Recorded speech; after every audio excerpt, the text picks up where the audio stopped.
السلام علیکم ورحمۃ اللہ وبرکاتہ۔ الحمد للہ رب العالمین والصلاة والسلام علی سید الانبیاء والمرسلین نبینا محمد صلی اللہ علیہ وسلم وعلی آلہ واصحابہ اجمعین۔ محترم ناظرین کرام اور عزیز ساتھیوں، مجالس رمضان کا یہ 17واں پروگرام ہے۔ آج کے اس پروگرام میں ماہ رمضان کے آخری عشرے کی اہمیت پہ کچھ باتیں آپ کے سامنے رکھی جائیں گی۔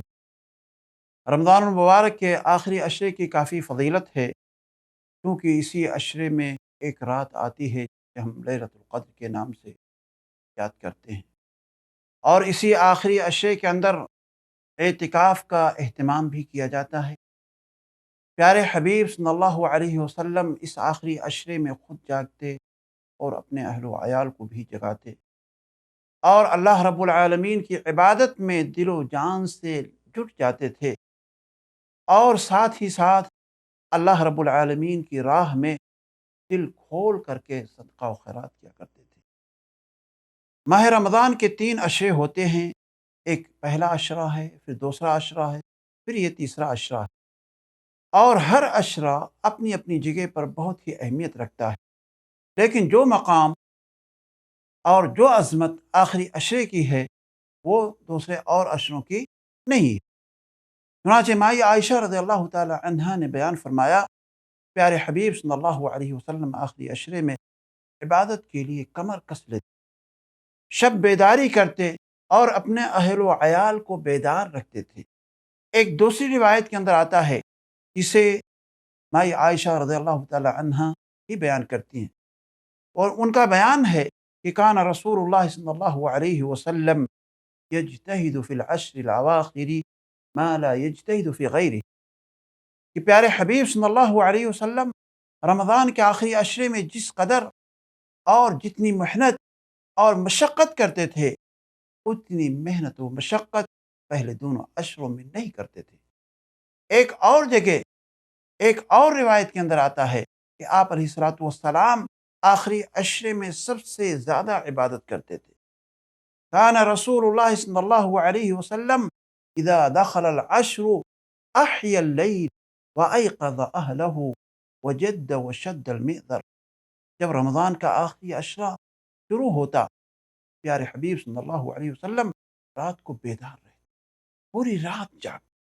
اور اپنے خود ہی نہیں بلکہ اپنے گھر والوں کو، اپنے اہل و عیال کو بھی بیدار رکھتے اور خوب محنت کرتے اور عبادت کے لیے کمر کس لیتے تھے۔ اس آخری عشرے میں آپ علیہ الصلوۃ والسلام اللہ کے راستے میں دل کھول کر کے خرچ کرتے تھے، صدقہ اور خیرات کرتے تھے، اور یہ صدقہ اور خیرات بالکل آندھی کی طرح ہوا کرتا تھا۔ پیارے حبیب صلی اللہ علیہ وسلم کے تعلق سے ہے، ابن عباس رضی اللہ تعالی عنہما بیان کرتے ہیں کہ کان رسول اللہ صلی اللہ علیہ وسلم اجود الناس، وكان اجود ما يكون في رمضان حين يلقاه جبريل، وكان يلقاه في كل ليلة من رمضان فيدارسه القرآن، فلرسول الله صلی اللہ علیہ وسلم اجود بالخیر من الريح المرسلہ۔ غور کیجیے عزیز ساتھیوں کہ رسول اکرم صلی اللہ علیہ وسلم سب سے زیادہ سخی تھے، سب سے زیادہ فیاض تھے، اور رمضان میں جب آپ علیہ الصلوۃ والسلام کو جبریل آ کر کے ملتے تو آپ صلی اللہ علیہ وسلم سب سے زیادہ سخاوت کرنے والے ہو جاتے، اور جبریل علیہ الصلوۃ والسلام رمضان کی ہر رات میں آپ سے ملاقات کرتے تھے اور آپ کو قرآن کا دور کراتے تھے۔ جب جبریل علیہ الصلوۃ والسلام آپ سے ملتے، آپ بھلائی میں تیز ہوا سے بھی زیادہ سخاوت فرماتے تھے۔ عزیز ساتھیوں، آج ہمارا معاشرہ ایسا ہے کہ اگر ہم اس کے اوپر نظر ڈالیں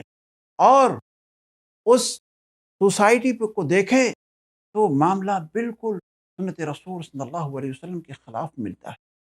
کیونکہ لوگ اس آخری عشرے کے اندر